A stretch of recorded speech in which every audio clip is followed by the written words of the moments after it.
اگر واکانیر والے میری جان بخشی کر دیں اور مجھے معاف کر دیں تو میں ایک بات تھوڑی سی تلخ کہنا چاہتا ہوں، اسی میں تو بدنام ہوا ہوں، لیکن کہوں گا کیونکہ آپ سے کوئی لالچ نہیں اور نہ ان ممبر پر بیٹھنے والوں سے کوئی لالچ ہے۔ پیر کا بچہ پیر بننا چاہتا ہے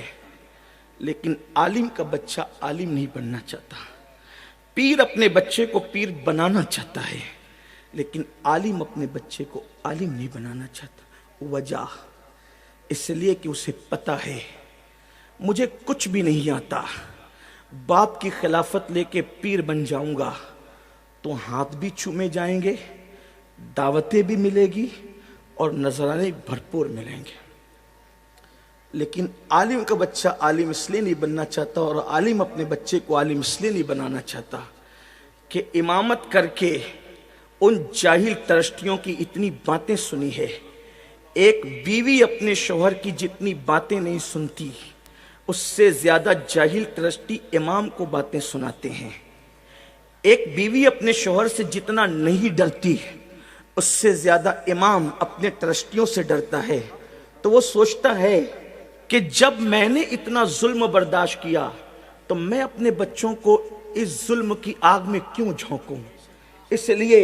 یہ معاملہ نہیں ہو رہا ہے۔ واللہ میں اللہ کی قسم کھا کے کہتا ہوں میں کسی پیر کا مخالف نہیں، اس لیے کہ میں کہیں ایک پیر رکھتا ہوں،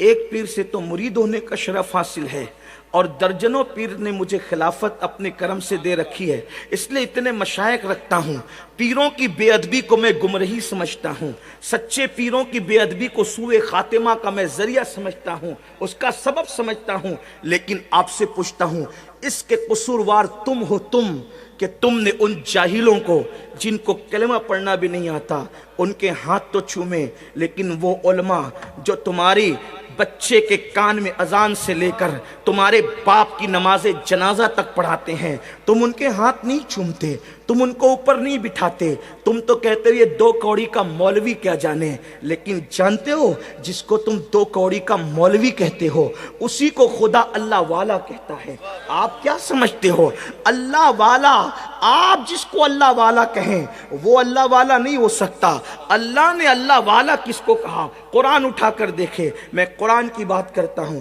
اگر اچھے عالموں کو اپنی قوم میں پیدا کرنا ہے تو عالموں کی قدر کرنا سیکھو، اچھے امام پیدا کرنا ہے اماموں کی قدر کرنا سیکھو۔ بڑی معذرت کے ساتھ جن جاہلوں کو کلمہ پڑھنا نہیں آتا ان کو تو دیسی مرغیاں اصلی گھی میں کھلاتے ہو، کبھی اپنے مسجد کے امام کو بھی اس قدر کے ساتھ بلایا، اس عزت کے ساتھ بلایا؟ ہاں، ایک رات کے لیے گویوں کو اور چیخنے چلانے والے میری طرح لوگوں کو بلاتے ہو تو آپ مٹھی بھر بھر کے نظر پیش کرتے ہو، کبھی اپنے امام کو بھی اتنا دیا؟ امام تو بیچارہ 5000 8000 میں مر رہا ہے، اس کی آپ مدد نہیں کرتے۔ اگر ٹرسٹیان کے دل چھوٹے ہیں تو کیا مسلمان یہ طے نہیں کر سکتے کہ میں جمعہ پڑھنے جاؤں گا تو اپنے امام کے ہاتھ میں حسب حیثیت 100 روپے رکھ سکتا ہوں تو 100، 50 رکھ سکتا ہوں تو 50، 500 رکھ سکتا ہوں تو 500۔ اگر ہر مقتدی امام کے ہاتھ میں جمعہ میں رکھیں تو جتنا اس کو مسجد سے ملتا ہے اس کو 10 گنا زیادہ اپنے مقتدیوں سے ملے گا،